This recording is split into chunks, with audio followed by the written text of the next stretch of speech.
இதுவும் பிகினர்ஸ் எல்லாம் போடுற மாதிரி ஈஸியான படிக்கோலம் தாங்க. பார்க்கறக்கு சிம்பிளா இருந்தா கூட நல்லா கிராண்டா இருக்கும் கலர் குடுத்து பார்த்தா. 4 புள்ளி 4 வரிசை வச்சுட்டு இந்த மாரி பாக்ஸ் போட்டுட்டு ஒவ்வொரு சைடும் 4, 4 லைன் போட்டு விட்டுடலாம். அதே மாரி 4 சைடுமே போட்டு விட்டுட்டு, மேல இந்த லைனையெல்லாம் ஜாயின் பண்ற மாரி ஒரு ஹார்ட்டின் டிசைன் போட்டு எல்லாத்தையும் ஜாயின் பண்ணி விட்டுறலாம்.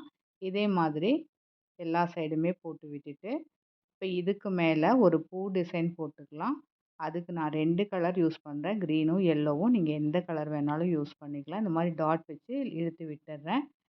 உள்ள எல்லோல டாட் வச்சுட்டு, அதுக்குள்ள ஒரு ஆரஞ்சு டாட் வச்சுட்டு, சின்ன சின்ன டாட்டா வச்சு இந்த கேப் ஃபுல்லா ஃபில் பண்ணிக்கலாம்.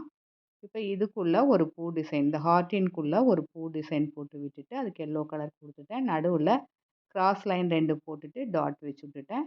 சைட்ல இந்த மாதிரி டாட் வச்சு இழுத்து விட்டுட்டு, அதுக்கு மேல ஒரு சங்கு டிசைன் போட்டு விட்டுடலாம். இத கவர் பண்ணிட்டா சங்கு டிசைன் போட்டு ரொம்பவே அழகா இருக்கும். இந்த சங்கு டிசைனுக்கும் ஒரு கலர் குடுத்துட்டீங்கன்னா போதும். பார்க்கறக்கு ரொம்பவே நீட்டா இருக்கும். நான் போடுற கோலம் உங்களுக்கு பிடிச்சிருந்ததுன்னா, மறக்காம சப்ஸ்கிரைப் பட்டன தட்டி விட்டுருங்க.